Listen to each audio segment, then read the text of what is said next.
Welcome to this week's edition of New York Now. I'm Dan Clark. New York's political landscape was flipped on its head this week, and that's putting it lightly. The state legislature has now carved a new set of district lines for Congress, the state Senate, and the Assembly. That means that when you head to the ballot box this year, you'll be voting in a new election district, and possibly for new candidates. And that's not out of the blue. This happens every 10 years based on the census. But this year's process was supposed to be different. A new independent commission was supposed to draw the new lines, but that didn't happen. The commission ended in gridlock. That kicked the process back to the legislature, which is controlled by Democrats. And on the other side of the aisle, Republicans say Democrats are now using the process to give themselves an advantage in this year's elections.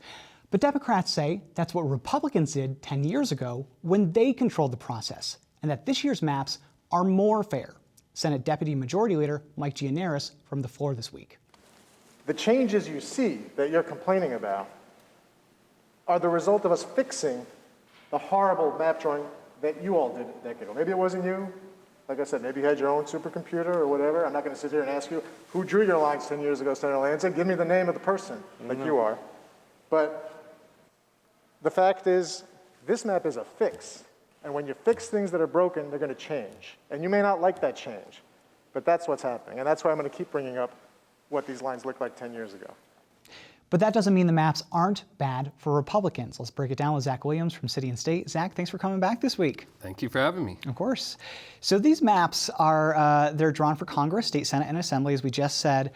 And it's not looking good for Republicans, right? Both in the state Senate and, well, I don't know, actually. For Congress, it's looking bad for Republicans. In the state Senate, it's looking bad for Republicans in some areas, but I don't know if it gets Democrats above the 43 they are right now. So, yeah, there we are. Well, let's make a hierarchy here of the trouble for the Republicans. Yeah. Congress has national implications, and it looks like the Democrats have drawn the new map in a way that will cost them 3 seats, leaving just, I believe, 4 Republicans representing any district in New York. Wow. Second, state Senate redistricting. The Democrats did it. One-party rule seems like it's going to survive the next decade, considering how they redrew these districts.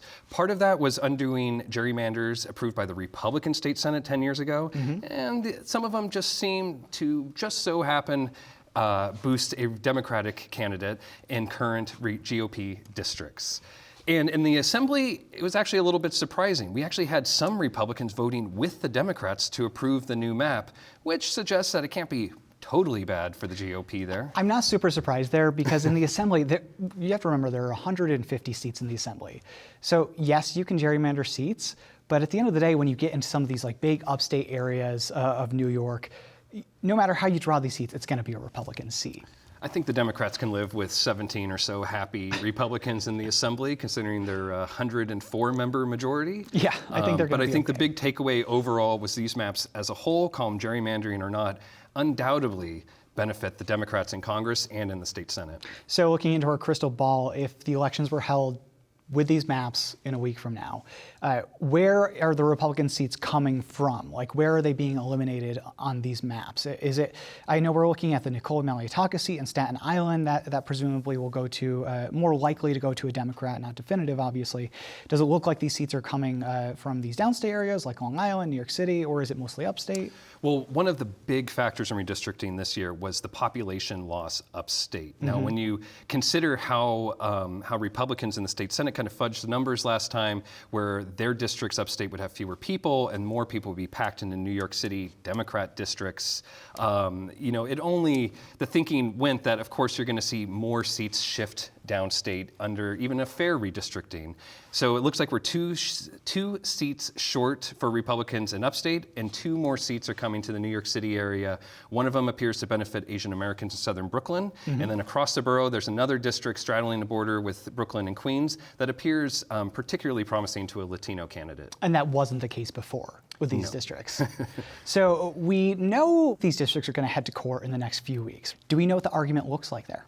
Well, In Congress, it looks like they are going to have a very difficult time. The Democrats did not split any so-called communities of interest. They kept majority districts largely intact, which protects them from legal challenges under the Voting Rights Act. But in the state Senate, it's different. The state constitutional amendment approved in 2014 outlaws gerrymandering, and the Democrats seem to be kind of twisting themselves in all sorts of forms to argue that this could not possibly be gerrymandering, even though a lot of them seem to have changes that really benefit Democrats in particular ways. One that comes to mind is a state Senate seat just north of, that will now include Troy, where we're taping right now, that doesn't even have a Republican incumbent right now. Daphne Jordan, a state senator from an adjoining district, says she's probably going to have to move. Oh my goodness.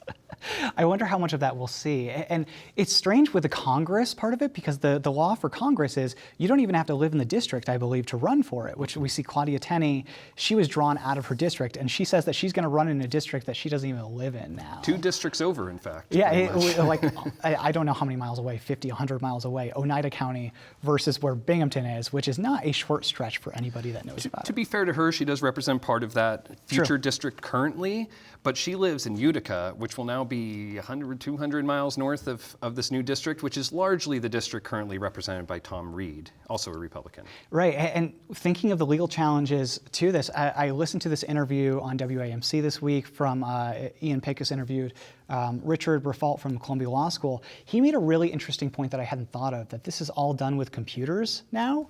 So if somebody has the software and I don't know how to describe it, but if you're drawing these districts, you could presumably stretch it into one area to make it legal under all state and federal laws. And maybe the Democrats looking over this process could say, well, we don't like that one, it's too much. And then they could say, let's stretch it up this way. And that's how I think maybe happened with the Nicole Malliotakis district. That's an interesting point, because during the debate on the state Senate floor on Thursday, the Republicans really pressed really hard for details about who was in the room with these computers. Yeah. And the implication being that Democratic lawmakers or their allies on the, who were actually drawing the maps, these civil servants, were somehow, kind of putting their thumbs on the scale in a way. And they seem to really want to get Democrats on the record saying, yes, we did this or that in anticipation of these future legal challenges. And even if they didn't get them on the record on Thursday, presumably in these legal challenges during discovery and the civil suits, some of that information could come out. So that'll be something really interesting to watch, to see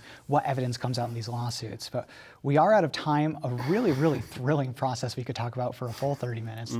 Zach Williams from City and State, thank you so much. Thank you.